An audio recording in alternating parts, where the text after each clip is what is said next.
Est-ce que tu peux peut-être nous parler un peu de ça, nous raconter ce qui t'a amené la première fois en fait à Pékin peut-être ou enfin voilà, nous raconter un petit peu tes premiers contacts avec la Chine et puis avec peut-être avec l'Académie du cinéma de Pékin en particulier. Alors effectivement, mon premier contact avec mon premier voyage en Chine avait été très compliqué parce que j'avais eu beaucoup de difficultés avec mes avions et mes bagages.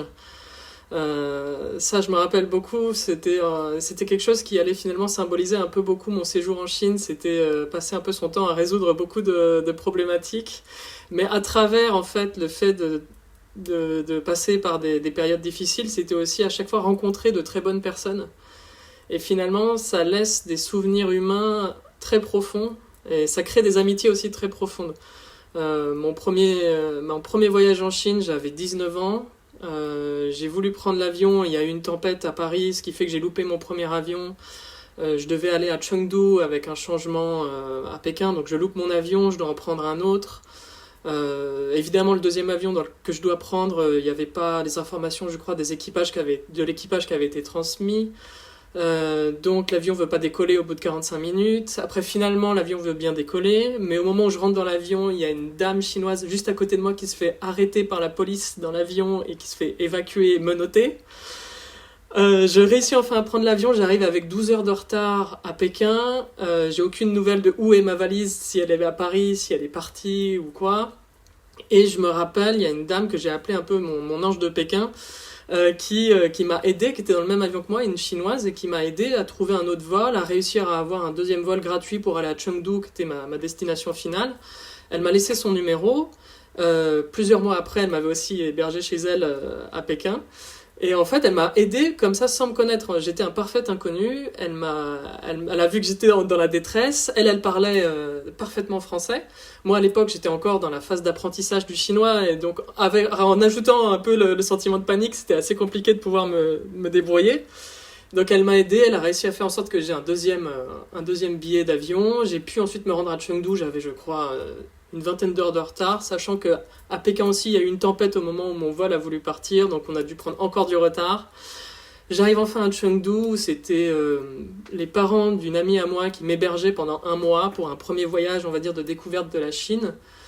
Et ils m'avaient attendu avec la pancarte avec mon nom dessus pendant une vingtaine d'heures dans l'aéroport. Et c'était la première fois que je les rencontrais, et j'avais pas de moyen de communiquer avec eux, j'avais pas réussi à les joindre par portable, les prévenir. Et donc j'étais extrêmement triste pour eux, et en même temps je m'étais rendu compte que c'était cette façon qu'ont les Chinois d'aller au bout des choses, et quand il s'agit d'aider ou de faire quelque chose, ils vont vraiment faire des efforts parfois surhumains. C'est quand même quelque chose qui après, que j'ai découvert tout le long de mes années en Chine, et qui m'a toujours profondément touché. C'est-à-dire que quand ils décident de faire quelque chose humainement parlant, ils vont aller au bout des choses, et ça c'est quelque chose que j'ai souvent pas retrouvé dans d'autres pays. Donc j'ai été hébergé pendant un mois à Chengdu, c'était pendant 4 semaines, et j'ai reçu ma valise seulement au bout de 3 semaines, parce que ma valise n'avait pas quitté Paris. Ensuite ça devait être quelqu'un en France qui devait demander à ce que ma valise soit envoyée. Elle est partie depuis la France, elle est arrivée en Chine, sauf que on m'a appelé en me disant on a une bonne et une mauvaise nouvelle. La bonne, c'est que la valise est bien arrivée, mais on n'a pas réussi à ouvrir la soute de l'appareil, et donc l'avion est reparti avec la valise. Et après, il a dû revenir, et donc ça a été vraiment une succession comme ça de problèmes complètement lunaires et complètement absurdes pour enfin retrouver ma valise, offrir les cadeaux que j'avais prévus pour les parents de mon ami qui m'hébergeait. Entre-temps, il m'avait aidé, il m'avait prêté de l'argent, il m'avait acheté des vêtements, ils avaient tout fait pour moi pour que je réussisse à survivre à cette période-là.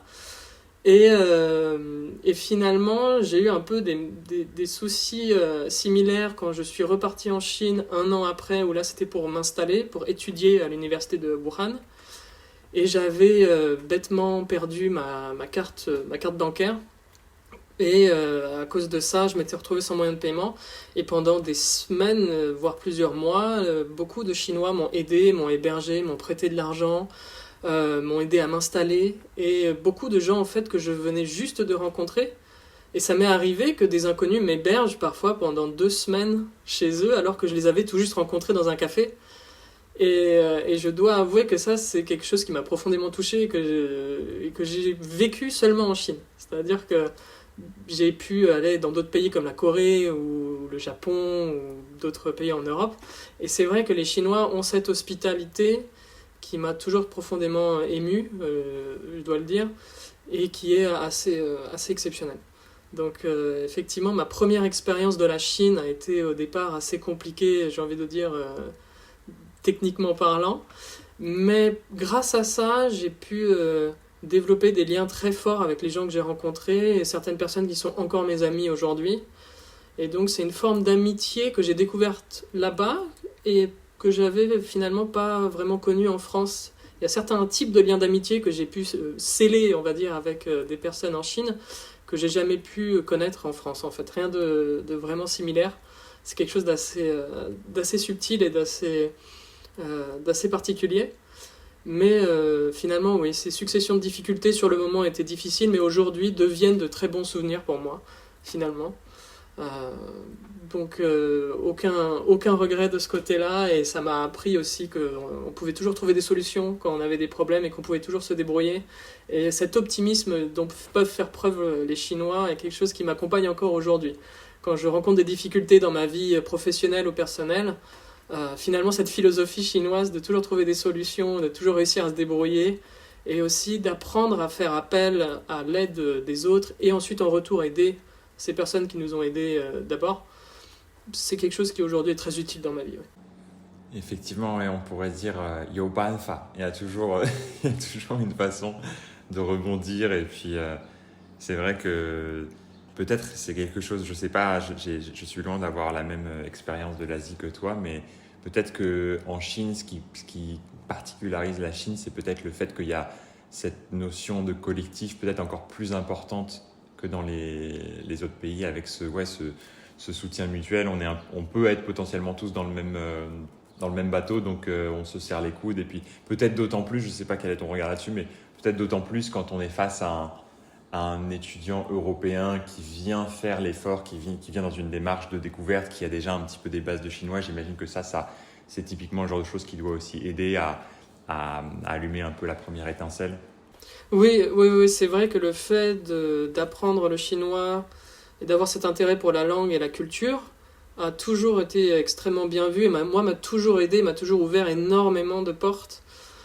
Mais ça reste d'une certaine manière assez exceptionnel à la Chine parce que moi j'ai aussi appris le coréen. Mon épouse est coréenne, j'apprends le coréen depuis une dizaine d'années et j'ai jamais vraiment vécu la même chose en Corée. C'est assez particulier vis-à-vis de la Chine. J'ai aussi pas mal d'amis qui parlent couramment japonais et qui m'ont dit que moi, ce que j'ai vécu en Chine ou l'accueil que j'ai pu avoir en Chine n'a rien de similaire avec ce que eux ont vécu au Japon, par exemple. Et c'est vrai que pour les Chinois, c'est un vrai honneur pour eux que d'avoir un étranger qui s'intéresse et qui parle, et encore plus s'ils parlent bien leur langue. Et moi, j'ai eu ces expériences assez exceptionnelles, parfois de rencontrer une personne dans un restaurant par hasard, et que le lendemain, il me proposait tout simplement de partir en voyage avec lui, et on passait peut-être 2 semaines ensemble dans les montagnes du Yunnan, alors qu'on s'était rencontrés la veille. Et ça, c'est quelque chose de très typiquement chinois, j'ai l'impression. J'ai jamais vécu quoi que ce soit de similaire avec la Corée du Sud. Et cette ouverture, cet optimisme et un peu cette fraîcheur d'esprit qu'ils ont, et cette spontanéité dont ils peuvent faire preuve aussi en amitié et dans les relations, est toujours quelque chose qui m'étonne et en même temps qui me fait plaisir. Encore aujourd'hui, il n'y a pas longtemps, pendant un repas, j'ai rencontré une dame chinoise dont le mari est réalisateur. Et tout de suite, vu que je parlais chinois et qu'on avait cette passion pour le cinéma, elle m'a dit vas-y, après-demain, passe à la maison, on regarde un film ensemble. C'est quelque chose où je me dis quand même pour nous ça paraît un peu rapide comme relation. Comme pour les Chinois, il n'y a aucun problème. Ils disent oui, tu viens chez nous, on regarde un film ensemble et après on devient amis. Et il y a parfois c'est un peu cette candeur ou cette spontanéité qui moi me touche beaucoup. Et ce qui est encore plus surprenant, c'est que parfois c'est des gens qu'on a rencontrés de cette manière-là, mais qui restent encore des amis 8 ans, 10 ans après. J'ai beaucoup de cas comme ça, de gens que j'ai rencontrés au début quand je suis parti la première fois en Chine et finalement qui sont restés mes amis encore aujourd'hui. Donc c'est pas parce que finalement on fait preuve d'une spontanéité que c'est un rapport superficiel dans l'amitié. Ça peut quand même rester un rapport très profond dans les relations humaines. Ouais, je vois très bien ce que tu veux dire et c'est vrai qu'il y a même ce verbe qu'on pourrait peut-être partager auprès des auditeurs qui connaissent pas forcément le chinois, mais c'est vrai qu'en chinois, tu peux dire jiao pengyo. Tu vois, il y a ce verbe jiao pengyo qui est en fait l'idée on devient ami et c'est quelque chose que tu dis en général à des gens avec qui tu n'es pas ami. C'est-à-dire, tu vas dire jiao pengyo ba ou jiao pengyo et c'est vraiment l'idée que on crée, on devient ami ou on se relie, quoi, on se connecte en tant qu'ami. Et il n'y a pas vraiment d'équivalent dans la langue française, quoi. Oui, c'est vrai qu'en chinois, c'est très imagé, c'est vraiment une connexion. Il y a vraiment cette symbolique de la connexion et de se lier avec l'autre personne, finalement. Et c'est quelque chose qui est, je pense, aussi typiquement chinois dans le concept et dans la façon de faire et de penser, et qu'on va pas forcément retrouver en Europe. Oui, je suis assez d'accord. Et qui parfois d'ailleurs est un peu, qui peut aussi être utilisé dans un contexte un peu de drague, hein. Je sais qu'il y a pas mal de, enfin, tu peux aussi dire ça avec d'autres pensées en tête, mais c'est vrai que c'est une façon de dire, ouais, on s'ajoute sur WeChat, on se connecte, on devient amis, et puis après, advienne que pourra, mais c'est une première, ouais, une première façon de se connecter avec quelqu'un en Chine, quoi. Bah écoute, je connaissais pas du tout tes mésaventures. Là, on a l'impression que tu t'es débattu contre les éléments pour arriver en Chine, mais c'est incroyable comme aventure. Est-ce que tu peux nous raconter pourquoi est-ce qu'après ton premier voyage, donc à 19 ans, qu'est-ce qui t'a fait choisir Wuhan comme lieu d'études finalement? Qu'est-ce qui m'a fait choisir Wuhan? C'est parce qu'à l'époque, j'avais rencontré une amie chinoise en France, à Paris, qui, elle, était originaire de Wuhan, et qui m'avait dit que c'était un campus qui était magnifique, qui était très grand, qui était très beau, et que l'université était excellente là-bas. Je pense qu'à l'époque où je suis arrivé à l'université de Wuhan, c'était peut-être la troisième ou quatrième meilleure université de Chine. Je connais pas le classement aujourd'hui, mais à l'époque, c'était à peu près ça. C'était l'université de Pékin, et ensuite c'était Tsinghua, et après c'était Wuda, donc l'université de Wuhan. Et en fait, il y avait plusieurs choses qui m'intéressaient parce qu'à l'époque, certes, j'avais un vrai intérêt pour le cinéma, mais en même temps, j'étais encore en train d'hésiter entre faire des études d'histoire, de littérature ou de cinéma. Et il s'avérait que l'université de Wuhan avait un excellent département et de littérature et d'histoire et un département d'art où il y avait l'enseignement du cinéma. Donc je me suis dit, il y a mon ami qui est sur place qui pourra m'aider pour mon installation. Le campus a l'air vraiment magnifique, très grand. Il y a plusieurs départements d'études qui me semblent intéressants. Et aussi, il y a une forte communauté française dans la ville de Wuhan. Donc je me disais, si je suis à Wuhan et qu'il y a cette communauté française-là, si je rencontre des problèmes, je pourrais sûrement toujours trouver des solutions. Et en plus des Français, c'est aussi une grande communauté francophone. Il y a aussi beaucoup de gens de pays francophones qui vivent là-bas, qui sont à l'université. Et ces gens m'ont beaucoup aidé quand je suis arrivé sur place. Et donc c'était un peu tous ces éléments-là qui ont fait que je voulais choisir cette ville. Et en même temps, Pékin ou Shanghai m'intéressait moins parce que c'était peut-être trop internationalisé, peut-être trop cosmopolite à mes yeux à l'époque. Et je me disais, Wuhan, certes, il y a une communauté française, mais en même temps, ça reste une ville du centre, un peu du cœur de la Chine. Et je me disais, en étant un peu excentré comme ça, je serais peut-être plus baigné dans la langue chinoise et je devrais plus me débrouiller en chinois. Il n'y aura pas cette facilité de parler en anglais facilement. Et c'est ce qui s'est avéré justement très bénéfique pour mon apprentissage du chinois parce que je me rendais compte que sur place, les Chinois là-bas, il n'y en avait que très très très peu qui savaient parler anglais. Je pense que j'ai trouvé peut-être plus de Chinois qui parlaient français que anglais à Wuhan, ce qui était assez amusant. Il y avait plus de francophones, je pense. Et ensuite, non seulement il fallait apprendre le mandarin, mais après il fallait carrément apprendre le dialecte local wuhanhua, parce que à la fac, nos professeurs, la moitié, parlaient directement en dialecte, ou au moins avec la prononciation du dialecte. Et moi, je me rappelle de mon tout premier cours où je comprenais rien de ce que racontait le professeur. Je me demandais même si j'avais appris la bonne langue. Et je pose la question à un de mes camarades de classe qui lui était d'une autre ville, de Qingdao, qui n'est pas du tout de la même province. Et je lui dis, mais tu comprends ce qu'il dit? Et il me regarde, il fait, non, je comprends rien du tout, moi non plus. Et donc, je me disais, là, effectivement, je suis vraiment dans le cœur de la Chine. Et c'est là que j'ai compris, oui, je vais être obligé de me forcer à apprendre à vitesse grand V pour que mon chinois s'améliore. Et surtout, juste pour des questions de survie, en fait, sur place, dans la ville. je savais qu'il fallait que je me débrouille et que je pouvais pas m'accrocher à mes facilités de l'anglais ou du français. Intéressant, ouais.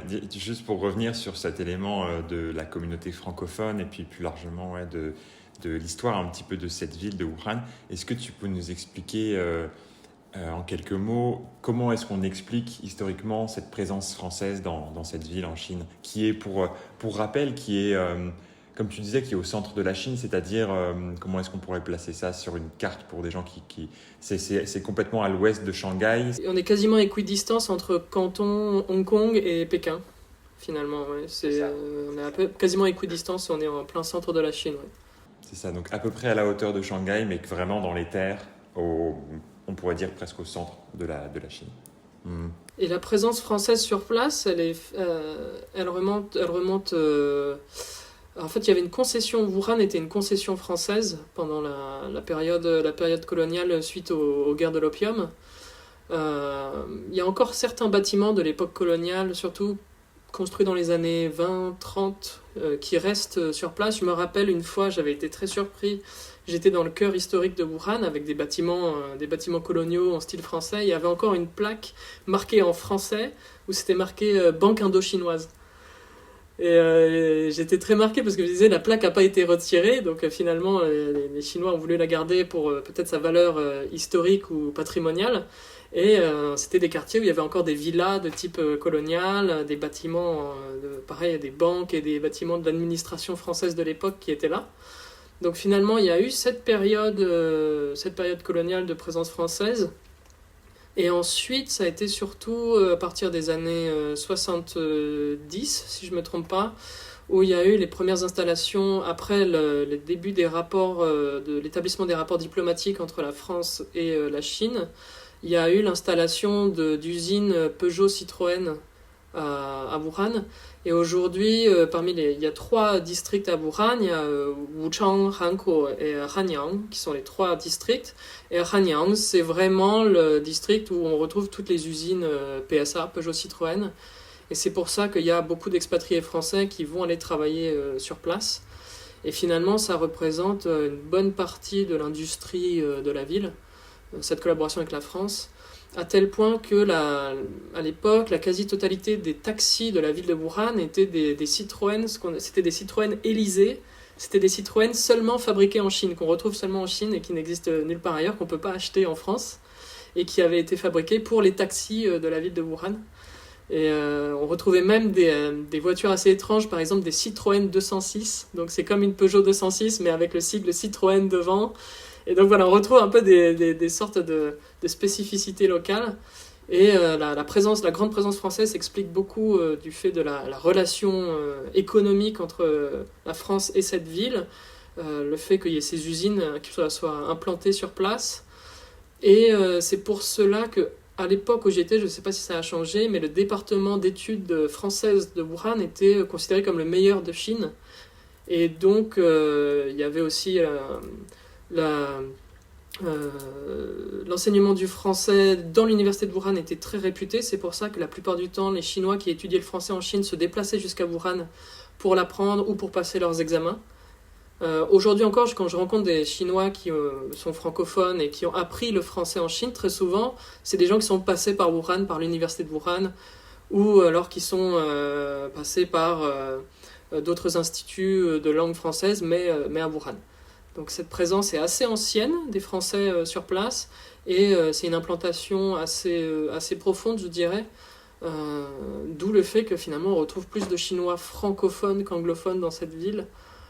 D'expérience, j'en ai rencontré plus qui savaient parler la langue de Molière que celle de Shakespeare. Et oui, c'était assez surprenant et surtout à tel point qu'il y en avait... on en retrouvait vraiment dans la rue, c'est-à-dire qu'il fallait qu'on fasse attention, si on était entre Français, il fallait qu'on fasse assez attention à ce qu'on disait dans la rue, parce que ça nous est arrivé plusieurs fois d'avoir des surprises où des gens avaient finalement compris l'entièreté de notre conversation. Et là où on voyait peut-être aussi la qualité de l'enseignement du français sur place, c'est qu'il y avait beaucoup de Chinois qui parlaient très très bien le français sans avoir jamais vécu en France ou avoir quitté la Chine. On était très étonnés par rapport à ça. Et dans les professeurs, il y avait des professeurs québécois, suisses, belges, français. Il y avait aussi une très grande diversité dans les professeurs et beaucoup d'étrangers qui enseignaient le français là-bas. Et on retrouvait des départements de français dans quasiment toutes les universités, pas que l'université de Wuhan où j'étais, mais aussi l'université normale de Wuhan et autres. Il y avait en général, même quand c'était des universités de sciences, on retrouvait très souvent un département de français. Et c'est aussi une ville qui possède un consulat français, donc il y a aussi une présence diplomatique française sur place. Et je sais que il y avait aussi à l'époque le projet d'un quartier vert, donc un quartier éco-responsable dans la ville de Wuhan qui devait se faire avec des designers, des architectes français. Donc c'était vraiment une collaboration officielle entre la France et la municipalité de Wuhan. Et je sais qu'à l'époque, il y avait beaucoup d'autres initiatives similaires et aussi des festivals de cinéma. Il y avait par exemple le festival de Bouddha fait son ciné qui avait été créé au sein du département français à l'université de Wuhan, où c'était dédié aux courts-métrages chinois francophones, enfin entre la France et la Chine, et même courts-métrages chinois francophones. Et donc on retrouvait finalement des réalisateurs chinois qui faisaient des films avec des acteurs chinois, mais joués en français, et qui étaient diffusés entre la France et la Chine. Et c'était très amusant à voir. Et c'est un festival qui dure, je pense, peut-être encore maintenant, et qui doit avoir maintenant une dizaine d'années, et qui se fait chaque année dans le département des langues étrangères de l'université de Wuhan. Et pour revenir sur le campus, que je me souviens, tu m'avais montré quelques photos, et c'est vrai que comparé à l'expérience que moi j'ai eue à Pékin, ça n'avait rien à voir en termes d'ampleur et d'envergure. Est-ce que tu peux nous raconter un petit peu ta vie sur le campus? J'imagine que quand tu es arrivé là-bas, tu as dû te sentir tout petit et tu t'as dû te demander comment tu allais trouver ton chemin là-dedans. Ah oui, c'est vrai que trouver son chemin, c'est le bon terme quand on arrive dans ce campus, parce qu'il est tellement grand. Je pense qu'en termes de superficie, si on devait comparer à quelque chose en France, pour les gens qui ont vécu à Paris, je pense qu'on est sur l'équivalent de peut-être 3 à 4... Je pense qu'on est sur l'équivalent du 15e, 14e et 13e arrondissement de Paris réunis. En termes de taille, de superficie, voire peut-être plus grand. En fait, au plein centre de ce campus, il y a une montagne, ils appellent ça une montagne, mais c'est une petite montagne boisée. Donc le campus va être tout autour de cette montagne, et on est à côté du lac de l'Est, qui est le plus grand lac intérieur de Chine au sein d'une ville. Donc on est vraiment sur effectivement des superficies immenses. À l'époque, il y avait 3 lignes de bus différentes à l'intérieur du campus, 2 hôpitaux, des hôtels, il y avait, je pense, 5 terrains de sport, j'ai envie de dire de taille olympique, quoi, enfin des choses vraiment immenses. Et c'était tellement grand qu'on pouvait vivre en autarcie complète dans ce campus. On pouvait finalement passer tout son temps dans le campus sans le quitter et trouver tout ce dont on avait besoin, que ce soit en logement, en restaurant ou en achat. Et c'est vrai qu'au début on se sent tout petit, parce que moi j'arrivais d'une fac française où c'était juste un bâtiment tout simple avec quelques couloirs, et j'arrivais là dans l'équivalent d'une ville pour les Français, parce que je pense qu'en nombre d'habitants à l'intérieur du campus, je pense qu'on était autour des facilement 50-60 000 personnes, voire peut-être plus. Et par exemple, il y a une allée au sein du campus qui s'appelle l'allée des cerisiers, où chaque année, quand les cerisiers sont en fleurs, il y a tellement de touristes qui viennent voir ces cerisiers que la police est obligée de barricader l'ensemble du campus et de filtrer les entrées. Et on se retrouve parfois avec... je me rappelle qu'une fois, il y avait eu près de 200 000 personnes sur une journée qui étaient passées pour voir ces cerisiers. Donc on se retrouve vraiment avec un campus rempli de monde. Mais en même temps, c'est là qu'on se rend compte de la taille finalement du campus et de l'envergure de cet établissement. Et au début, c'est assez impressionnant. On met quand même quelques semaines avant de s'y retrouver, de commencer à vraiment connaître les différentes ruelles, allées et bâtiments. Mais après, ça devient vraiment agréable, parce que c'est beaucoup de verdure. C'est-à-dire que là où c'est assez exceptionnel par rapport au reste de Wuhan, c'est que Wuhan, c'est une ville de 13 millions d'habitants, qui est une ville très industrielle, très urbanisée. Et finalement, le campus de l'université de Wuhan, c'est vraiment une sorte de havre de paix au sein finalement de cette forêt de béton. Et on a cette nature-là, très préservée en plus sur certains aspects, à côté du lac de l'Est, qui fait qu'on a un peu ce bol d'air frais au milieu de cette immense ville, qui à l'époque était très marquée par la pollution de l'air, parce qu'elle est dans une cuvette.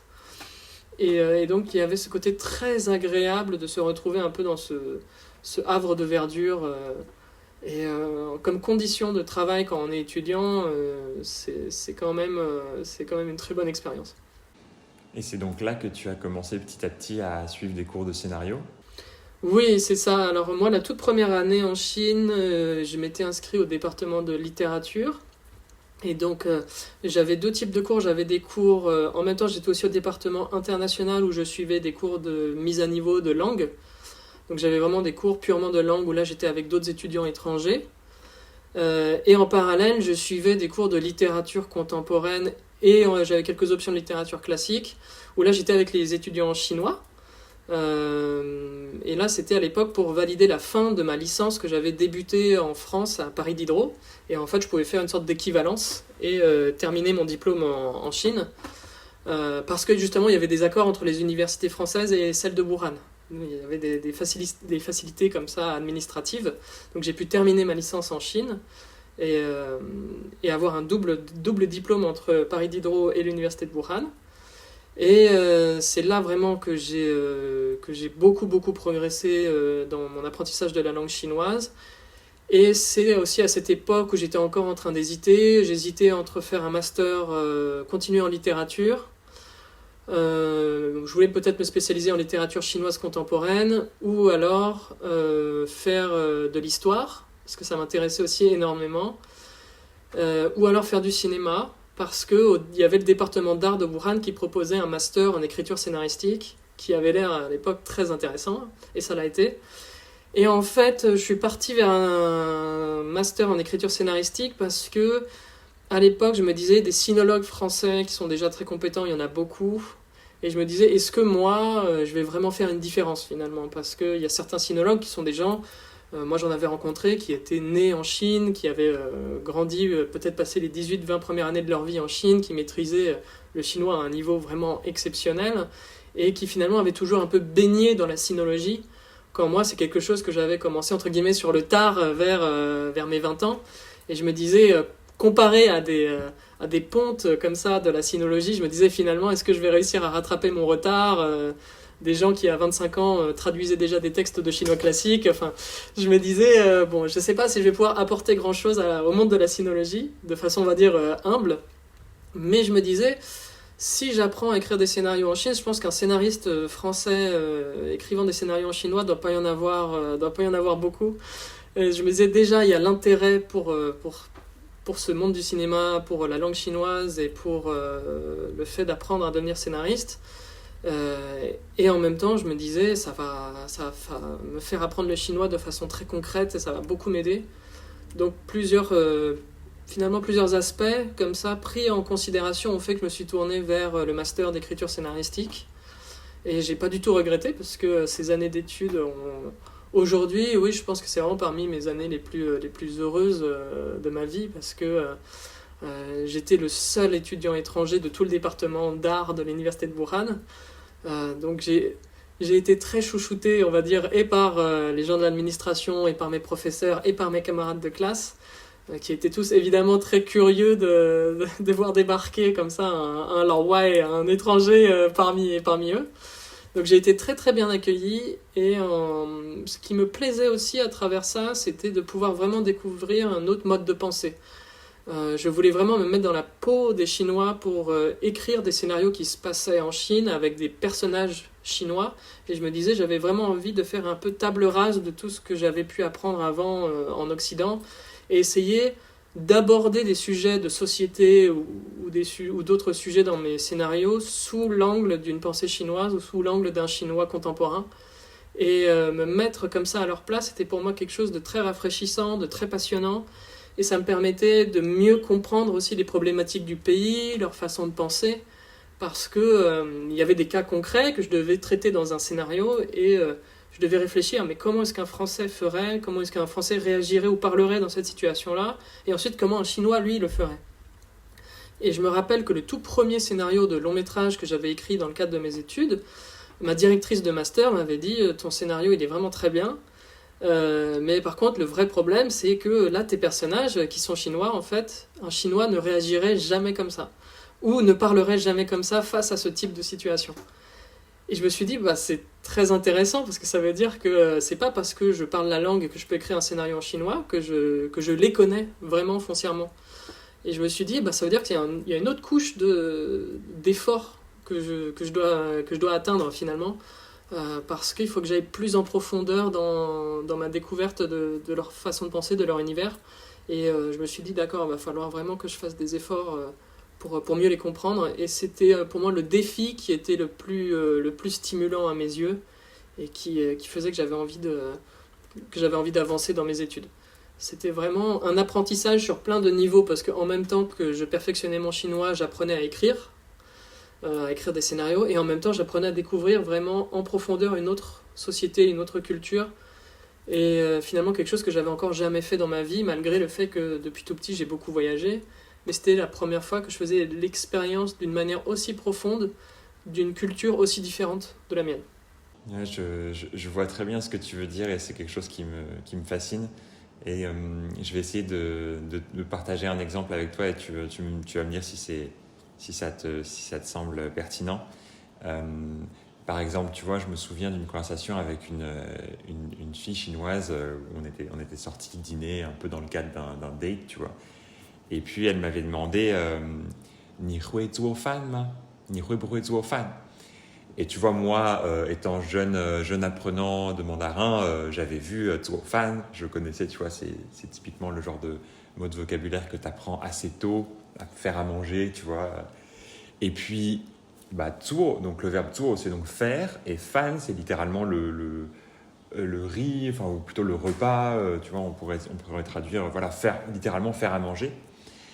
Et en fait, sur le coup, bah, tu vois, moi, je l'ai juste traduit comme ferait Google Translation ou, tu vois, un truc immédiat. Est-ce que tu sais faire à manger, tu vois? Et moi, je réponds un peu, tu vois, naturellement, en mode, bah oui, je sais faire à manger, je sais me débrouiller, tu vois, un peu, genre, bah ouais, je me fais je me fais des pâtes, je me fais des trucs. Et puis je vois qu'elle a une réaction un petit peu perplexe, en mode, mais pourquoi il me parle de pâtes Et c'est en fait bien après que j'ai compris que le sens de sa question n'était pas du tout de savoir si je pouvais faire à manger ou me débrouiller, mais c'était beaucoup plus de savoir quel était le niveau de mes compétences en cuisine, au sens où, tu vois, est-ce que tu es capable est-ce que tu connais des recettes, est-ce que vraiment tu as l'art gastronomique qui potentiellement ferait de toi, tu vois, genre un bon mari, ou est-ce que tu as cette capacité au sens où comme tu pourrais presque la mettre sur un CV, tu vois. Et sur le coup, j'ai pas du tout compris ça parce que je me suis contenté d'une traduction littérale des mots et sans prendre en compte en fait tout le contexte culturel qui est de cette dimension romantique, c'est aussi qu'est-ce qu'il y a derrière vraiment le concept de zuofan en chinois. Et une fois que tu comprends ça, tu te dis ah bah ouais d'accord, j'avais compris la langue mais j'avais pas du tout compris l'intention qui était derrière. Oui, effectivement, parfois il y a de grandes différences dans la façon d'exprimer les choses ou d'avoir un langage parfois plus indirect comparé aux occidentaux. Et ça, par exemple, c'est quelque chose qu'on retrouve aussi beaucoup chez les Coréens. C'est un point commun qu'il y a entre la Chine et la Corée. C'est le sous-texte, finalement, de réussir à comprendre les nuances dans une phrase qui est simple, mais comprendre la nuance qui, elle, est un peu plus profonde, un peu plus compliquée derrière ça. Et ça, oui, effectivement, c'est vraiment la pure représentation de la différence culturelle, je pense. Et c'est là, seulement après du temps, finalement, il faut passer du temps sur place et avoir eu des expériences concrètes avec des gens sur place, dans leur langue, pour apprendre ça, en fait. C'est des choses qu'on n'apprendra jamais dans un manuel scolaire, ou très peu, mais de façon tellement anecdotique, que on est obligé de connaître de passer par des expériences et des événements parfois intenses avec des gens du pays et des locaux pour comprendre en fait ces nuances et ces subtilités là. Et paradoxalement, c'est aussi quand j'ai observé comment les Chinois appréciaient ou estimaient le niveau de maîtrise de la langue. J'ai souvent remarqué que c'était pas forcément sur la maîtrise du vocabulaire ou ce genre de choses, mais que c'était très souvent sur la maîtrise typiquement de ces codes langagiers dont tu viens de parler, que tu viens de partager, et où quand tu comprenais justement les subtilités dans ces codes-là, c'est là qu'ils considéraient que, ah oui, d'accord, il parle vraiment très très bien. Et justement, quand il disait tu parles très bien le chinois, c'est pareil, le sous-texte, c'est tu maîtrises bien les codes culturels et on peut vraiment échanger avec toi. Et tout de suite, il disait oui, t'es à moitié chinois. Enfin, et c'est dans ces choses-là, j'ai remarqué, ou même parfois c'était une phrase simple, mais vu qu'on avait compris le sous-texte, il disait oui, tu parles très très bien. Alors qu'au tout départ, quand j'entendais parfois des réflexions, il disait ah bah lui il parle très bien chinois, je me disais mais c'est bizarre parce que j'ai l'impression qu'il a dit que des choses assez simples que moi je pourrais dire aussi. Mais à l'époque, j'avais pas encore les codes culturels de comprendre qu'il venait peut-être de faire du second degré ou qu'il venait finalement de montrer une très bonne maîtrise culturelle de la langue. Et ça aussi, je l'ai remarqué après, d'où venaient les compliments et pourquoi il disait parfois pourquoi il disait que quelqu'un parlait bien ou non le chinois. Intéressant, ouais, intéressant.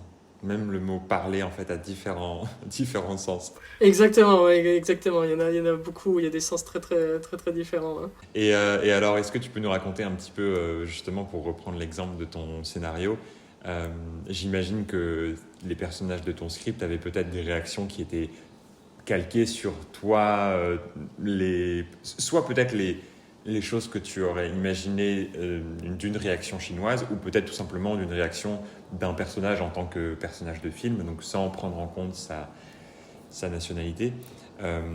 Est-ce que tu peux nous raconter un petit peu quels ont été tes apprentissages par rapport à ça? Comment est-ce que tu as réussi à t'adapter, à apprendre ces codes culturels-là jusqu'au moment où tu as dû, j'imagine, peut-être faire des tournages en adaptant tes propres scénarios?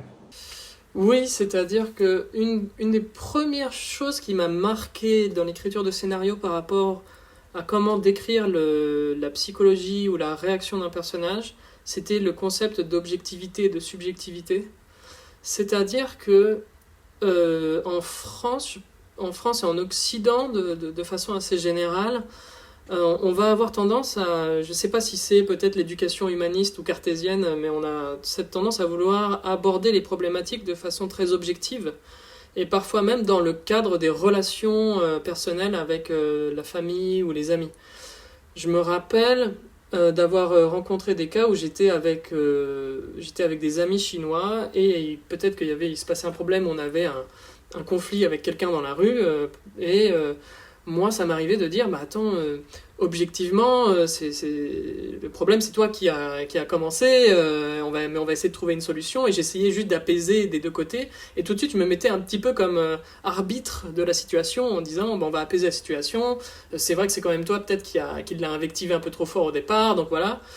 Et ça, en fait, j'ai remarqué que c'était quelque chose qui ne passait pas du tout dans les codes culturels asiatiques. J'ai aussi rencontré très souvent ce problème-là avec mon épouse, ou que ce soit mon épouse ou mes amis disaient mais en fait je sais que j'ai tort, mais on est amis, donc peu importe la situation, même si c'est moi qui suis en tort, tu dois me soutenir. Parce que c'est ça les codes de l'amitié. Et je veux pas qu'on puisse résoudre le problème de façon objective ou que tu dises qui a tort, qui a raison et qu'on pèse le pour et le contre. Je veux que dans ce moment-là, tu montres que tu es mon ami. Et même si j'ai tort, tu dois dire que j'ai raison, en fait, face aux autres. Et c'est ça, pour moi, la vraie vérité. La vérité réside dans le rapport humain plus que dans la réalité des choses. Et donc, il y avait ce concept d'objectivité, de subjectivité, mais aussi de réalité, en fait, où il dit, bah, moi, la réalité qui m'intéresse, c'est pas la réalité factuelle, c'est la réalité humaine entre nous dans une situation difficile. Et c'est là où j'ai vu une grande différence culturelle, finalement, et où je me disais, ah oui, et là, j'ai complètement changé ma façon de penser. Et après, évidemment, dans les rapports humains de mes personnages dans mes scénarios, j'avais tout de suite imprégné ce mode de pensée. Et où, justement, pour un Chinois, la réaction d'un personnage, où là, tout à coup, on avait un personnage de fiction qui aidait son ami, même s'il savait que son ami était dans l'erreur ou avait tort, mais allait jusqu'au bout. Pour un Chinois, c'était beau, en fait. Parce qu'ils se disaient, ils sont réellement amis, c'est-à-dire qu'ils vont aller jusqu'au bout, même dans la difficulté, même s'il sait que c'est peut-être même contre sa propre morale personnelle, mais il va quand même le faire parce que c'est son ami. Et ben pour les Chinois, ça voulait dire beaucoup de choses, et finalement, dans l'action de ce personnage, il n'avait pas besoin d'expliquer, c'est-à-dire que dans son action, on comprenait la relation qu'il y avait entre eux, par exemple. On comprenait que c'était des amis sincères, on comprenait tout ça. Alors que si le personnage avait voulu régler le problème de façon très objective, bah pour les Chinois, ça veut dire qu'il y a une distance émotionnelle entre ces deux personnes. Peut-être qu'elles ne sont pas amies, peut-être qu'ils sont juste et même collègues. Enfin, ça veut dire qu'il y a une distance. On n'est pas dans une relation d'amitié ou d'amour. Et donc, c'est ces détails-là de la réaction des personnages par rapport à des événements ou des problématiques qui permettent d'apporter une authenticité dans les caractères ou la caractérisation des personnages. J'ai l'impression que ce genre d'apprentissage-là va te permettre de t'épargner aussi beaucoup de problèmes ensuite dans tes relations amicales ou en particulier dans une relation sentimentale. Parce qu'effectivement, une fois que tu as compris ça, ça te permet de plus être dans cette espèce de monolithisme où y en a un qui défend une vérité très cartésienne et puis l'autre qui défend. Ça permet vraiment d'épouser quelque chose pour ensuite changer complètement de point de vue. Et j'ai l'impression qu'il n'y a pas beaucoup de gens qui sont capables de faire ça. Oui. Après, j'ai appris à différencier les choses où j'ai ma façon de penser dans mon milieu professionnel. Mais par contre, quand c'est en lien avec mes amis chinois ou mon épouse coréenne, ce sera totalement différent. Et pareil, quand j'écris des personnages, et finalement, ce qui est intéressant, c'est qu'après, dans mes scénarios, je peux réussir à intégrer cette différence culturelle-là aussi. Je peux réussir à la faire vivre à travers des personnages de fiction. Et c'est là qu'on va ressentir l'authenticité, finalement, dans les personnages. Parce qu'il y a une sorte de réalité psychologique par le biais des habitudes culturelles. Et ça, je trouve ça assez passionnant. Et c'est aussi ça, pour moi, après, qui m'a permis de commencer à comprendre, finalement, toutes les divergences ou les conflits qui ont pu exister entre la Chine et l'Occident dès le début des relations diplomatiques. Parce que je me disais, effectivement, oui, il y a un mode de pensée qui est totalement différent. Et quand on a des différences de pensée comme ça, de mode de pensée, je peux comprendre d'où vient le conflit. S'il n'y a pas une personne qui fait l'effort de comprendre, si par exemple j'avais pas fait l'effort de comprendre le mode de pensée chinois, quand on m'expliquait, je pense que oui, effectivement, j'aurais peut-être pas fait long feu et je serais parti en me disant j'arrive pas à supporter leur façon de faire, leur façon de penser. Mais vu que j'ai voulu faire cet effort pour comprendre, c'est après que j'ai vu les subtilités en fait à travers leur mode de fonctionnement et de pensée, et qu'aujourd'hui j'arrive effectivement à équilibrer les deux. Mais après il y a un vrai effort à faire pour réussir à s'adapter et à comprendre. Alors je voudrais te poser une question qui est à mon avis assez complexe et difficile, mais je me demande si tu te l'as peut-être déjà posée. C'est comment est-ce que la langue chinoise, donc caractérisée par le fait qu'il y a une représentation visuelle des mots, comment est-ce que pour toi, cette langue-là vient influencer les modes de pensée en Chine ? Alors c'est très intéressant comme question, effectivement, parce que le chinois, c'est un isolat linguistique, c'est-à-dire que le chinois n'a pas vraiment de racines avec d'autres langues ou ne partage pas de racines ou d'éléments avec d'autres langues existantes. C'est-à-dire qu'il y a des langues qui sont influencées par le chinois comme le coréen ou le japonais, ou même le vietnamien. Mais le chinois, finalement, c'est créé en totale autarcie et autonomie, et donc c'est une langue propre à elle-même, avec sa propre logique, une langue sans alphabet, avec finalement une sorte presque d'infinité de caractères. Une langue qui a aussi beaucoup évolué, c'est-à-dire que moi j'ai eu la chance de pouvoir étudier le chinois classique, où il y a une très grande différence entre le chinois classique, donc le chinois écrit ancien, et le chinois contemporain, où on se rend compte que quand on étudie le chinois classique, on arrive dans des langues où il n'y a pas de masculin et de féminin, de pluriel, de singulier, il n'y a quasiment pas de verbe être aussi, le verbe être est très subtil, et où finalement, je pense que là où ça influence beaucoup la pensée chinoise, c'est que le chinois a ce paradoxe très intéressant d'avoir des mots et des caractères ultra précis qui atteignent un degré de précision, je pense, assez inégalé parmi beaucoup d'autres langues, mais ces caractères sont dans un flou grammatical qui est parfois déroutant parce que ça en devient tellement flou et que ça en devient complexe.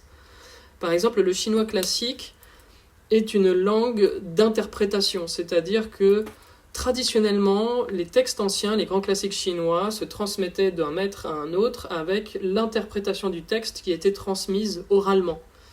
Et donc, moi, quand j'étudiais le chinois classique, on avait le professeur qui allait nous enseigner quelle était l'interprétation que on lui avait apprise de ce texte. Imaginons qu'on prend certains, par exemple des classiques de Lao Tzu ou autres, La première chose que nous disent les professeurs, c'est qu'on peut avoir différentes interprétations en fonction des dynasties chinoises, en fonction des écoles, et on peut finalement classer ce texte en philosophie, comme on peut le classer en sciences politiques, comme on peut le classer dans différents domaines en fonction de comment on le voit, comment on l'interprète.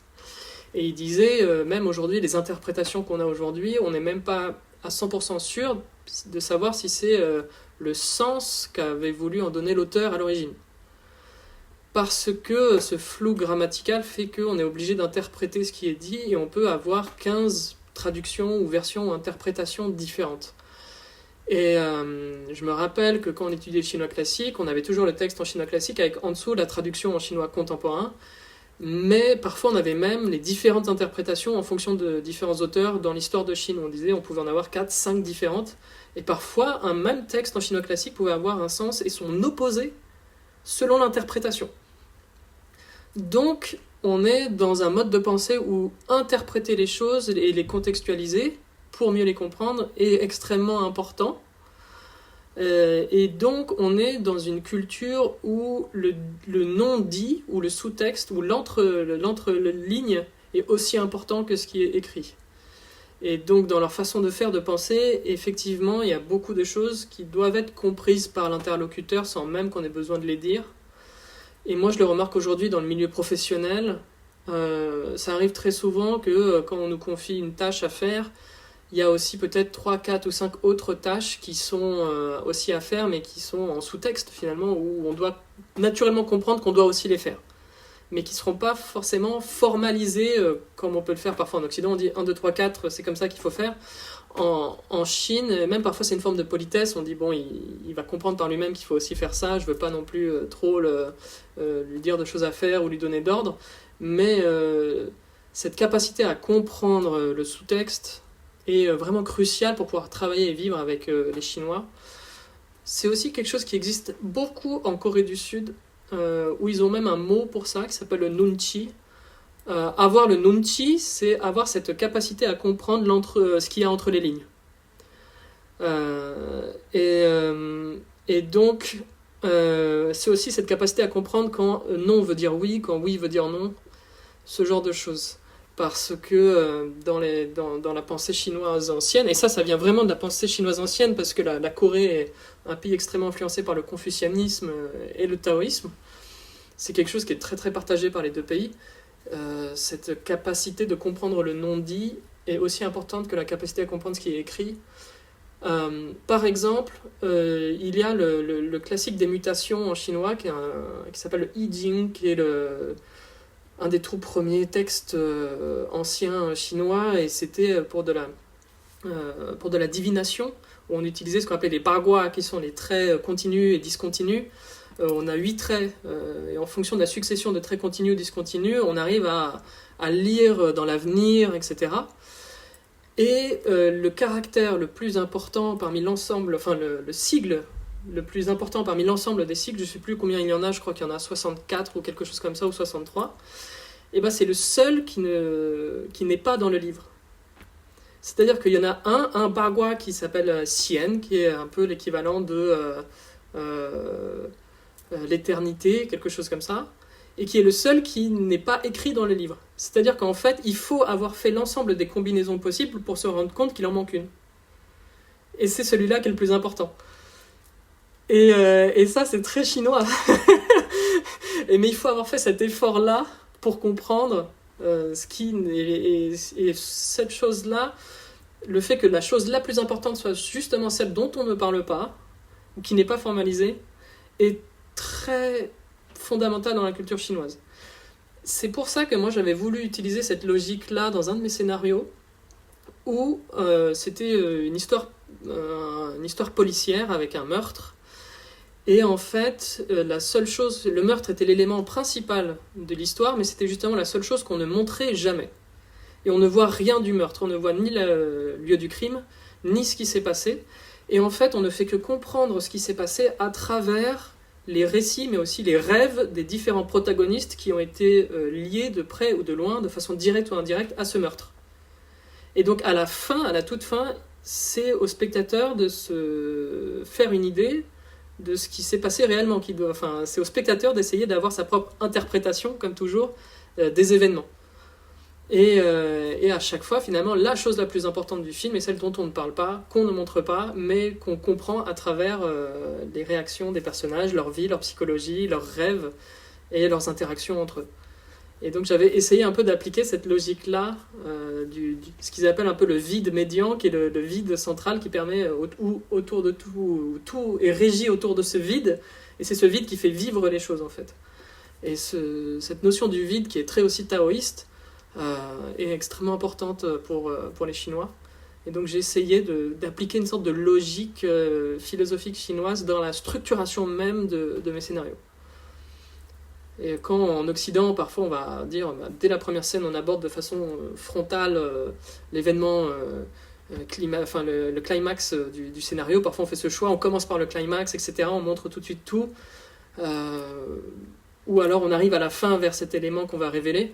Là, j'avais fait le choix justement de faire complètement l'inverse. Et ça a été mon scénario le plus apprécié pendant toute ma période universitaire, où là, c'était mon scénario de fin d'études. Et ensuite, j'avais eu comme notation excellent, avec félicitations du jury, tout ça, où vraiment il trouvait que j'avais pu comprendre justement quelque chose de la philosophie chinoise. Et moi, j'étais très heureux de ça, parce que je me disais, j'avais enfin un peu commencé à comprendre certaines logiques de fonctionnement de cette culture. Quand avant, beaucoup de scénarios que j'avais écrits étaient beaucoup trop occidentaux dans leur forme, finalement. Et où nous, le fait d'être direct, d'être efficace et d'être simple est très apprécié en Occident, beaucoup aussi dans le cinéma. En Asie, ça va être beaucoup plus subtil. Ils vont préférer le langage plus indirect, ils vont préférer les symboliques, ils vont préférer le métaphorique, l'imagé, plutôt que d'aborder les choses de façon trop directe. Et justement, quand quelque chose est abordé de façon très directe, ça veut signifier quelque chose en Asie. Ça veut dire que il y a peut-être un problème relationnel entre ces personnes, où vraiment ils ont atteint un point de non-retour qui fait qu'on a fini avec les politesses et maintenant on se dit les choses de façon très directe. Mais normalement, c'est un peu le dernier palier dans une relation, c'est qu'on a usé de tous les autres subterfuges pour exprimer ou faire comprendre les choses, et qu'on a épuisé tellement toutes les munitions, on va dire des codes sociaux et civilisationnels, qu'on en arrive à dire la chose directement, à dire voilà, c'est ça qui me plaît pas chez toi. Mais quand on arrive à ça normalement en Chine ou en Corée, c'est qu'il y a quand même un gros problème entre les personnes. Ouais. J'imagine. Alors que c'est vrai que c'est complètement l'inverse dans l'Occident, où souvent en Occident on dit j'aime bien, si on est amis, dis-moi tout de suite, sois direct. Pour nous c'est le début d'une relation saine, quand en Asie souvent c'est un peu plutôt la dernière étape de la rupture d'une relation. Mais c'est un peu les stricts opposés. C'est fou, ouais. C'est très étonnant comme constat. Et je me demandais par rapport au tournage, par rapport au scénario que tu viens de mentionner, est-ce que tu as eu l'envie peut-être, ou est-ce que tu as eu l'occasion de le tourner, de faire le tournage de ce court-métrage, ou de ce long-métrage ? Alors c'était un long-métrage, donc c'était mon long-métrage de fin d'études. J'ai pas pu le tourner, on m'avait proposé de l'acheter à l'époque en Chine, j'avais reçu une proposition. Mais il y allait avoir tellement de modifications que j'avais préféré le garder pour moi. Et aujourd'hui, c'est dans mes projets, je voudrais d'abord l'adapter en roman. J'aimerais bien l'écrire d'abord en roman. Et ensuite, avec le roman, peut-être essayer d'en faire soit un roman graphique, soit une bande dessinée, et ensuite faire une sorte d'effet boule de neige. Et si le roman fonctionne, l'adapter sous forme de bande dessinée, et après, si possible, sous forme de film. Mais c'est quelque chose que j'aimerais bien moi-même adapter au cinéma, effectivement. C'est un scénario qui avait été très plaisant pour moi à écrire. Je m'étais beaucoup plongé dans des romans policiers chinois, mais aussi coréens, japonais, pour essayer de comprendre un peu la logique que eux vont avoir dans ce type de format et de genre. Et je dois avouer que oui, j'aimerais bien le réaliser. Mais ça reste un scénario assez ambitieux, sur beaucoup d'aspects, où il faut faire preuve quand même d'une très grande maîtrise, je pense, en tant que cinéaste, pour que ça fonctionne bien. Et donc, c'est un projet que j'ai en tête et que j'aimerais réaliser, mais je pense que je pourrais le faire seulement quand j'aurai acquis beaucoup plus d'expérience en tant que réalisateur. Et toi qui as eu l'occasion de faire des tournages à la fois en Chine et en France, est-ce que tu pourrais nous dire un peu les différences principales que tu as remarquées en termes d'organisation, peut-être d'interaction? Oui, c'est vrai qu'il y a des très grosses différences. Euh, en fait, la principale influence sur le monde du cinéma chinois, c'est le modèle économique. C'est-à-dire qu'en Chine, contrairement à la France, l'ensemble des investissements dans un film, c'est des investissements privés. Donc ça va être différents types de structures d'investissement, de sociétés d'investissement ou des investissements par des particuliers. Il y a aussi beaucoup de personnes riches en Chine qui vont investir massivement dans le cinéma, et par ambition personnelle et aussi par volonté de créer des bénéfices rapidement. Et c'est ça justement la principale problématique, c'est que dans la mesure où en Chine on est sur un modèle économique où l'argent va et vient très rapidement et où les personnes riches ne le restent pas forcément très longtemps, tous les gens qui vont investir dans le cinéma veulent un retour sur investissement très rapide. Et donc le temps de développement, de pré-production, de production et de post-production est extrêmement rapide en Chine. C'est-à-dire que une fois que le scénario est écrit, moi j'ai déjà vu des tournages de longs métrages de fiction où on commençait à tourner, le scénario n'était pas encore terminé, et où le réalisateur terminait le scénario pendant le tournage. Ça m'est déjà arrivé, vraiment, j'ai eu des situations comme ça. Et on va dire que un long métrage en Chine de fiction, très souvent le temps de pré-production, imaginons qu'on a le scénario qui est terminé, mais vraiment la vraie pré-production avec tous les chefs de poste et de département, on est quand même plutôt sur un mois en moyenne. Et le rythme peut être très effréné, on peut être sur un mois de pré-production, un mois de tournage, un mois de post-production. Très souvent, le montage commence le soir même, c'est-à-dire le soir même des tournages, c'est-à-dire qu'on tourne une séquence de jour, on la monte le soir dans la nuit pour voir si ça fonctionne, et comme ça permet d'avoir une durée de montage à la fin qui peut être réduite parfois à 2 semaines, pour ensuite avoir derrière les 2 semaines d'étalonnage, de mixage, de VFX, etc. Et donc atteindre une post-production sur un mois. Je me rappelle que j'avais travaillé sur quelques films qui sortaient à l'époque en streaming ou sur internet, qui étaient des longs métrages où on était sur des 3 mois de processus pour un long métrage de 1h30 ou de 2 heures. Et c'était quelque chose d'assez courant et d'assez habituel en Chine. Quand en France, ça va être très différent parce que le processus de financement, de création d'un film va être beaucoup plus long. C'est-à-dire qu'en France, on a aussi une bonne partie d'investissement public avec des structures comme le CNC ou les aides des régions. Et après, on va avoir des préachats, des chaînes télé, des distributeurs. Et en fait, déjà, la création des dossiers pour pouvoir faire les demandes de subventions, ça va prendre parfois jusqu'à 1 an, 2 ans, en fonction de l'avancée ou des exigences par rapport à l'avancée de l'écriture du scénario. Après, pour recevoir les fonds, pareil, il va falloir attendre 6 mois, 1 an. Et donc tout ce travail de pré-production, d'écriture va être beaucoup plus long en France qu'en Chine, parce qu'on n'est pas du tout sur le même modèle économique. C'est-à-dire qu'en Chine, on peut très très très difficilement se permettre de faire une organisation sur le long terme. Parce que si on est en janvier, on ne sait pas si en juin l'argent il sera toujours là, il sera toujours dans les comptes. À tel point que parfois le budget va fluctuer pendant la période du tournage du film. Où au début du tournage on aura un budget tant, et au bout de 2 semaines il aura diminué, après 1 semaine il aura re-augmenté, et ça va fluctuer pendant le tournage. Et donc il faut que les équipes aient toujours en tête cette souplesse dans leur façon de travailler et de s'adapter, parce que les Chinois vont toujours devoir s'adapter aux contraintes extérieures sur la production. Et donc ça va aussi avoir une influence sur le choix des scénarios, sur le choix des lieux de tournage, des façons de tourner, etc. Parce que il faut faire des choix qui permettent une très grande adaptabilité et une capacité de tournage très rapide. C'est pour ça qu'on va avoir... j'avais vu une fois un chef opérateur chinois qui m'expliquait qu'il avait une méthode très efficace pour tourner très vite. C'était de faire beaucoup de lumière zénitale, c'est-à-dire avec des panneaux LED qui étaient accrochés en hauteur, avec très peu finalement d'éclairage sur pied. Comme ça, à chaque fois, il pouvait en fait changer d'angle pour tourner de façon très, très rapide. Et donc c'était lumière zénitale, et ensuite c'était beaucoup caméra à l'épaule, avec des optiques souvent zoom, Et donc on pouvait changer de valeur de plan très rapidement, à l'épaule, avoir une façon de tourner très organique et une lumière qui permettait en fait de changer d'angle à peu près comme on le voulait, sans avoir à chaque fois, si on change un petit peu d'angle, changer tout le setup avec les différents types d'éclairage. Et il me disait qu'il y avait parfois des méthodes comme ça qui étaient utilisées qui permettaient d'avoir une très grande réactivité et de pouvoir tourner très très rapidement. Et souvent il faisait appel à des cadreurs qui venaient plutôt du monde de la télévision pour tourner de la fiction au cinéma, parce qu'ils savaient qu'ils avaient cette capacité à s'adapter, à aller vite, à réagir vite, à trouver un cadre rapidement.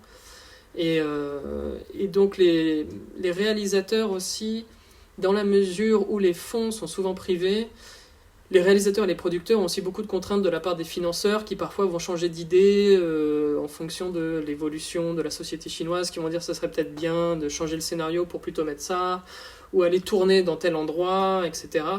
Et donc il y a beaucoup de contraintes de ce type-là. On parle beaucoup de la censure en Chine, de la censure politique, mais moi qui ai été scénariste en Chine, c'était pas du tout la plus grosse contrainte. C'était pas la contrainte la plus compliquée à gérer, parce que la censure politique était assez claire en fait, c'est-à-dire que moi on recevait des documents officiels de la part du bureau de censure, enfin c'était le ministère de la communication chinois qui nous envoyait des documents qui nous disait écrit noir sur blanc qu'est-ce qui est autorisé, qu'est-ce qui est interdit dans le cinéma en Chine. Donc au moins de ce côté-là, c'est très clair. Mais par contre, ce qui était compliqué, c'était plutôt les investisseurs, c'est-à-dire entre guillemets les clients, c'est-à-dire qu'il y a vraiment ce rapport de clients quand il y a un long métrage de fiction qui est fait, et ces clients vont beaucoup changer d'avis pendant tout le processus. Pendant le tournage même, ils vont dire finalement on voudrait placer peut-être tel produit, finalement on voudrait tourner dans telle ville, finalement on veut changer cette voiture parce que j'ai un ami qui va rajouter 500 000 € dans le budget, et donc il faut qu'on présente sa marque. Et ça, c'est les principales contraintes qui sont très difficiles pour un scénariste. Moi, j'étais sur des tournages où on me disait là, il faut qu'on change complètement cette scène, qu'on la tourne de jour, parce que ça mettra plus en valeur tel véhicule, ou tel objet, ou telle chose. Donc, on peut plus faire de nuit, donc il faut changer le scénario. Et ça, c'est la plus grande difficulté pour le cinéma en Chine. Rarement on peut avoir vraiment un cinéma indépendant où on va avoir un réalisateur qui aura une pleine liberté créatrice, qui pourra vraiment faire ses choix comme il le souhaite. Le cinéma chinois, les producteurs et les réalisateurs sont aussi très souvent des hommes d'affaires et sont aussi très impliqués dans le business de façon générale. Et donc le cinéma va être perçu beaucoup plus comme un produit, et parfois un produit financier, qu'une œuvre d'art. Où on va avoir évidemment toute une scène de cinéma indépendant en Chine qui est très, très active, mais quand on parle du cinéma commercial, et dès qu'on parle de budget conséquent, effectivement les contraintes économiques de la part des investisseurs vont toujours être très difficiles à gérer. Quand en France, l'autre difficulté qu'on va avoir, c'est que dans la mesure où beaucoup de financements viennent du CNC, il y a aussi des différentes contraintes qui existent de la part du CNC. Ou par exemple, si on a des financements qui proviennent d'une certaine région en France, on est obligé de consommer un certain pourcentage de ces aides dans la région, ou de faire appel à certains techniciens issus de la région, où il faut aller tourner dans la région. Donc parfois aussi, pareil, il faut qu'on change un peu notre scénario pour s'adapter à ces exigences-là, à ces contraintes. Et aussi, le CNC a les films qu'il va préférer. Par exemple, ils ont aussi leurs préférences dans les films qu'ils vont soutenir, qu'ils vont financer. Par exemple, je pense le cinéma de genre, que ce soit par exemple les films d'horreur ou autres, vont être beaucoup beaucoup moins soutenus que le cinéma qu'on peut appeler le cinéma d'auteur. Et donc le danger en France, c'est que les producteurs, moi j'ai eu la chance de travailler avec certains producteurs qui avaient fait des grands films et des grands succès en France, quand ils vont choisir un film, ils vont pas vraiment le choisir pour son potentiel succès ou pour son côté artistique. Contrairement à ce qu'ils disent, souvent il y a un peu une forme d'hypocrisie là-dessus, mais très souvent ils vont le choisir par rapport aux cases qu'il peut cocher, par rapport aux aides potentielles qu'il peut débloquer auprès des institutions publiques. Et donc il y a certains types de films pour lesquels on sait que ça va être beaucoup plus facile de trouver des financements en France auprès du CNC et des régions, parce que ça coche les bonnes cases, ça correspond aux bons standards, que ce soit au niveau du scénario, des lieux de tournage, etc. Et donc le danger par rapport à ça, c'est qu'au final, on retrouve un peu toujours les mêmes films. Moi, j'en discute souvent avec d'autres amis producteurs et ils disent oui, en fait, moi je produis les mêmes films tout le temps parce que je sais que ces films vont obtenir les financements, mais parfois on me propose des scénarios qui sont excellents, mais je vois pas à quelle grille il peut correspondre pour que je puisse obtenir les aides publiques. Et donc je vais pas le produire, je vais pas le financer. Il y a pas longtemps, j'ai rencontré un producteur français qui avait produit un film d'horreur qui s'appelle Vermine, qui se passe dans une cité française. C'est un film d'horreur avec des araignées. Il m'a dit que ça avait été extrêmement compliqué pour lui de réussir à produire ce film parce que, pareil, le CNC n'y croyait pas. Enfin, personne en France voulait financer un film comme ça. Et c'est tellement difficile pour lui que son deuxième film, il va le faire aux États-Unis. C'est des financeurs américains qui vont le faire. Parce que les États-Unis, c'est un peu le même système qu'en Chine, c'est du financement privé. Et ce qui va intéresser les investisseurs, finalement, c'est le potentiel économique du film. Donc peu importe ce que c'est, s'ils pensent que ça va être un succès, peu importe le genre et où c'est tourné, ils vont quand même le financer, ils vont quand même le faire, et les choses vont aller très très vite. Donc c'est ça les grandes différences entre la France et la Chine. Et c'est pour ça que pendant une certaine période, certaines sociétés de production avaient fait appel à moi pour faire du consulting, pour de la coproduction entre la France et la Chine. Et finalement, le constat qu'il y a eu, c'est très difficile, voire impossible, de vraiment mener à bien des projets en coproduction, parce que y a cette différence de temporalité, cette différence dans le système même de financement et de production, qui fait que même si on peut avoir des affinités d'un point de vue créatif, qu'on peut avoir des équipes qui s'entendent très bien, la production sera trop différente pour que ça puisse fonctionner. C'est-à-dire que si on est à un niveau égal vraiment de coproducteur, la seule façon où ça peut fonctionner, c'est si on a par exemple un producteur délégué qui est responsable du film, qui va aller tourner en Chine, qui va aller chercher une société de production exécutive chinoise pour les aider pour le tournage sur place, et inversement. Je connais beaucoup de productions chinoises qui viennent tourner en France et ils font appel à des sociétés françaises de production exécutive pour les aider à faire les demandes d'autorisation de tournage, chercher des équipes techniques, gérer la logistique. Et ça se passe très très bien, il y en a plein, il y a beaucoup d'expériences où ça se passe très très bien. Mais c'est vrai qu'être au même niveau décisionnel et faire de la recherche de financement entre la Chine et la France, ça va être très compliqué. Parce qu'en Chine, comme aux États-Unis ou en Corée du Sud, quand on trouve des financements, on les trouve tout de suite. C'est-à-dire que les financeurs, ils disent « Ok, là, je suis prêt à financer, je vais mettre 5 millions dans le film. » Mais en fait, là, moi, j'ai envie qu'il commence, le tournage commence dans 3 mois ou dans 2 mois. Alors qu'en France, le producteur, il va dire « Attendez, faut que je finisse de faire mon dossier, que je l'envoie au CNC. Là, la demande que je vais faire, la période de demande va être ouverte qu'à partir du mois d'octobre et on aura une réponse que 6 mois après. Donc, il faut attendre l'année prochaine. » Mais quand un producteur français dit ça aux Chinois, les Chinois disent « Mais moi, l'année prochaine, déjà, j'en ai peut-être fait un deuxième ou un troisième de film, et celui-là, il sera peut-être même plus d'actualité par rapport au marché chinois ou au goût des Chinois. » Parce qu'en Asie, les choses et les modes évoluent très très vite, très très rapidement. Et c'est pour ça aussi qu'il faut faire vite. En Corée du Sud aussi, le rythme de production est extrêmement rapide. C'est vraiment un rythme effréné. Et moi, j'avais rencontré un problème similaire où j'avais voulu produire une série documentaire entre la France et la Corée. Et des deux côtés, français et coréens, j'avais eu des avis très favorables, très positifs. Mais les Coréens disaient « Nous, on veut tourner dans 3 mois » et les Français disaient « Nous, on peut tourner dans 1 an ». Et donc c'est toujours cette même problématique qui fait que beaucoup de projets n'arrivent pas à aboutir.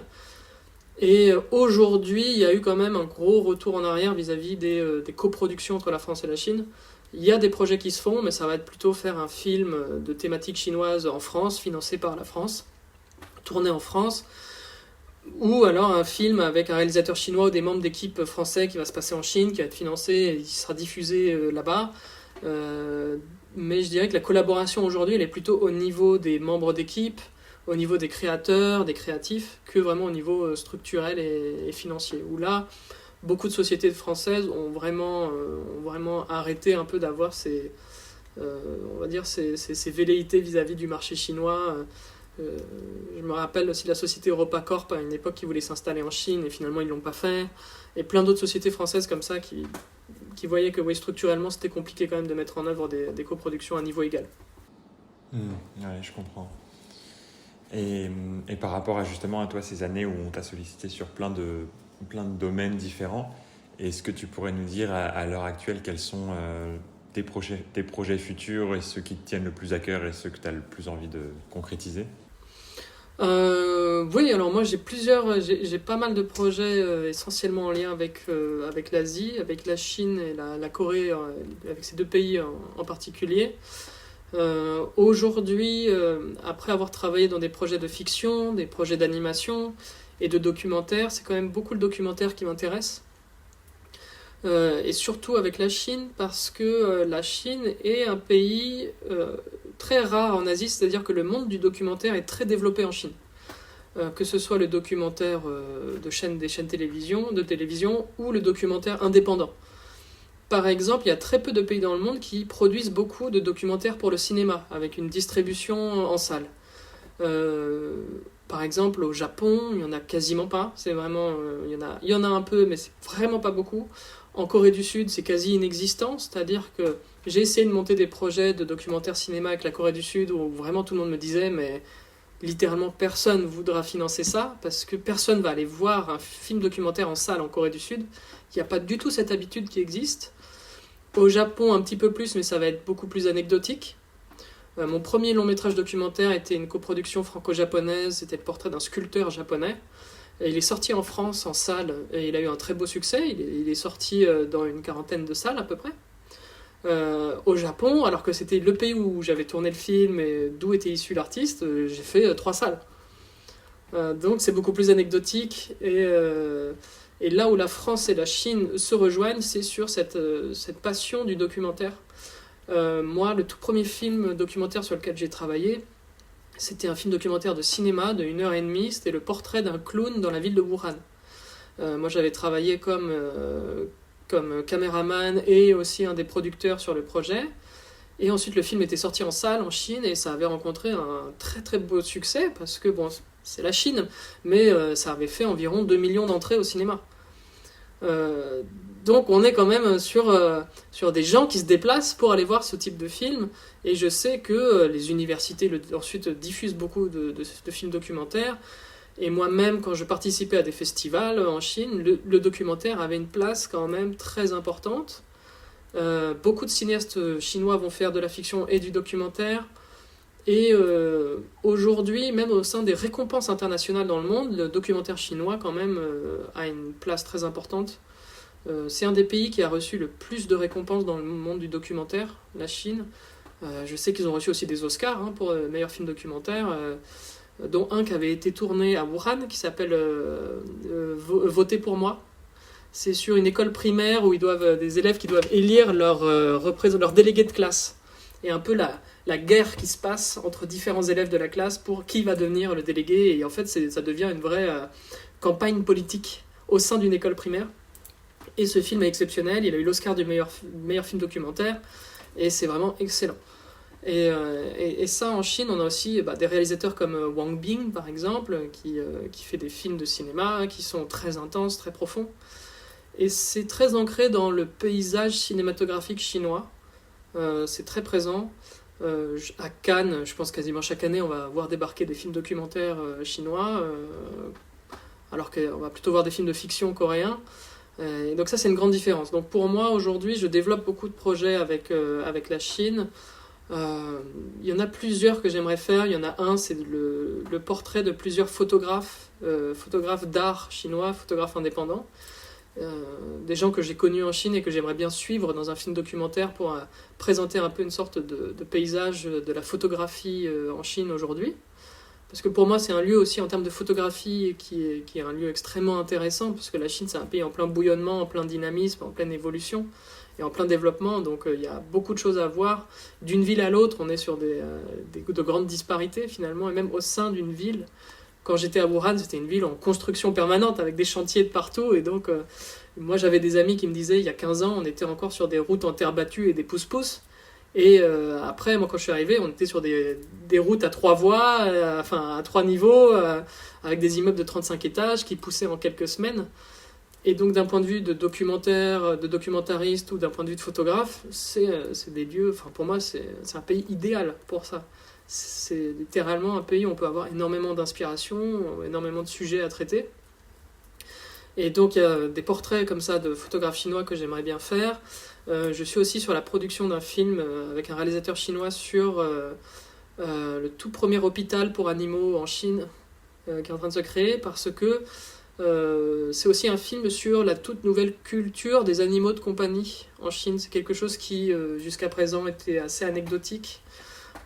Et aujourd'hui, les Chinois, de plus en plus, adoptent des chiens, élèvent des chiens, des chats. Il y a une partie socioculturelle, c'est aussi une sorte de signe extérieur de richesse, d'une certaine manière. Mais c'est aussi de nouvelles habitudes. Et je trouvais ça assez intéressant de voir les changements sociétaux à travers les animaux de compagnie en Chine. Et je voulais aussi faire un film assez ambitieux, c'est-à-dire que un des films documentaires que j'ai vu, qui pour moi, enfin un de mes films préférés dans le documentaire, ça s'appelle Samsara.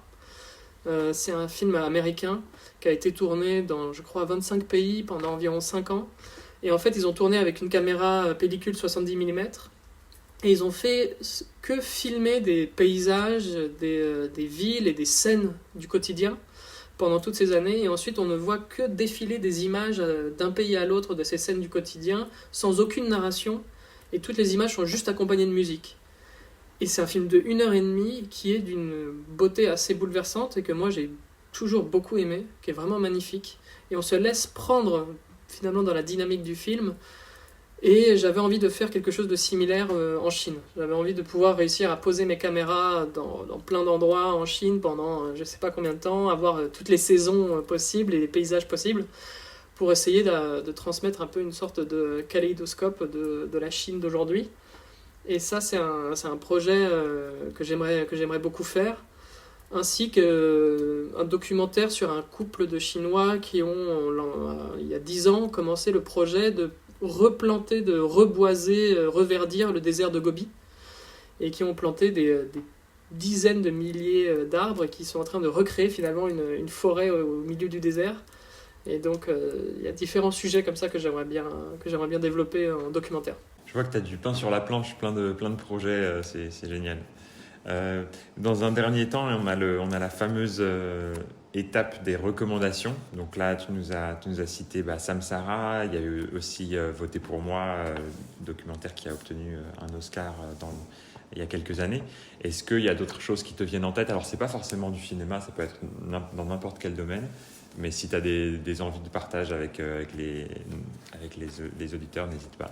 Oui, si des gens sont attirés par le cinéma documentaire, je conseille fortement Wang Bing, qui est un réalisateur chinois de documentaires.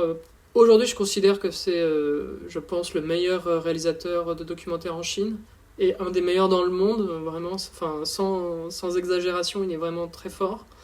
Et ses films sont extrêmement forts et et abordent la Chine avec une profondeur assez exceptionnelle.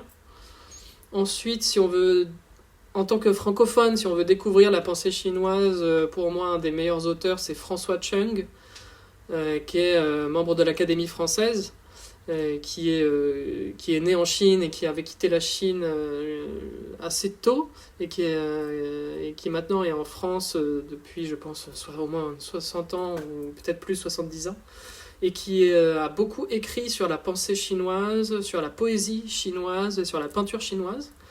Et son approche de la culture et de la pensée chinoise est pour moi très très intéressante, parce qu'il arrive à exprimer avec une très grande clarté des choses qui habituellement sont assez mystérieuses ou un peu compliquées à saisir si on n'a pas une maîtrise de la langue chinoise parfaite.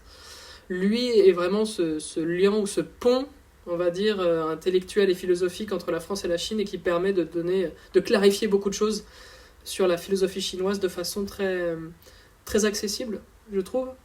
Ensuite, il y a sa fille Han Cheng qui, elle, a écrit un livre sur l'histoire de la pensée chinoise. Si je ne me trompe pas, j'ai le livre ici, ça doit être ça. Oui, Histoire de la pensée chinoise, qui reprend en fait de façon chronologique tout l'ensemble de l'histoire de la pensée ancienne et contemporaine chinoise, enfin, jusqu'à aujourd'hui. Pareil, avec une très grande clarté, et en lisant un livre comme ça, on comprend déjà beaucoup plus l'évolution du monde chinois. Et après, si on aime plutôt les histoires de fantasy, il y a un livre que moi je recommande beaucoup, c'est les histoires de fantômes chinoises. C'est le Liao Zhaiji en chinois. Il y a la version de André Lévy, ce sont les Chroniques de l'étrange. C'est des histoires de fantômes, de démons chinoises qui datent de la dynastie Qing, qui date du XVIIIe siècle. Et c'est absolument excellent à lire. C'est vraiment très très intéressant. Et surtout, ça fait partie, en grande partie, ça fait partie vraiment de la culture chinoise, dans la mesure où tous les Chinois connaissent ces histoires, connaissent ce livre. Il y a eu beaucoup d'adaptations au cinéma, en série, dans d'autres formes littéraires. C'est aussi des aspects de ces livres, de ces histoires qui ont beaucoup marqué la culture coréenne et japonaise. La culture des démons au Japon est très influencée par ces œuvres et par ces histoires. Et en fait, c'est des histoires qui ont été recueillies au départ à l'oral par un lettré chinois qui s'appelait Pu Songling et qui un jour a décidé de les compiler dans un livre. Et c'est devenu un chef-d'œuvre de la littérature chinoise. Donc en termes de littérature, si on aime la littérature un peu fantastique, je pense que c'est une très bonne recommandation. Et puis ce qui est pratique, dis-moi si je me trompe, mais si je me souviens bien, c'est des nouvelles qui parfois sont assez courtes, ça peut être juste quelques pages, quelques dizaines de pages. Exactement, c'est des nouvelles très courtes qui vont tenir parfois sur 3-4 pages.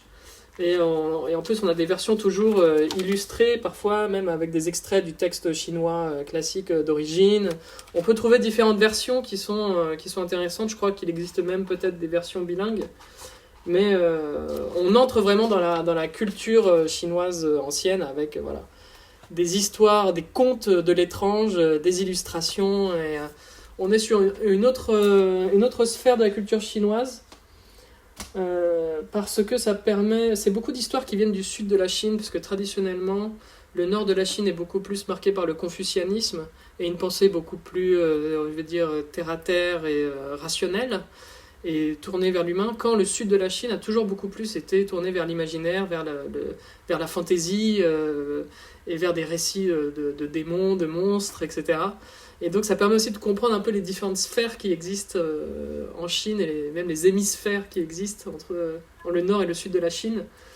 Et quand on est plutôt habitué à lire du Confucius, quand on aborde l'apprentissage de la langue chinoise, découvrir des histoires comme ça permet d'apporter peut-être une certaine fraîcheur et d'avoir quelque chose de totalement différent. Génial, un grand merci. Moi, je les avais feuilletés quand j'étais à Pékin, mais c'est vrai que je connais mal cet ouvrage, donc ça me donne envie de me replonger dedans. Mais ouais, un grand merci pour tes recommandations, et puis tes témoignages, tes anecdotes. C'était vraiment fascinant de t'écouter parler aujourd'hui. J'ai l'impression qu'on a suffisamment de matériel pour refaire encore plusieurs épisodes, mais probablement, si jamais tu es disponible, on pourrait se faire ça à l'occasion d'une saison 2. Mais ouais, un grand merci pour ton temps, et puis je te souhaite plein de réussite dans tes projets futurs. Merci beaucoup, merci, et puis moi aussi je te souhaite plein de réussite.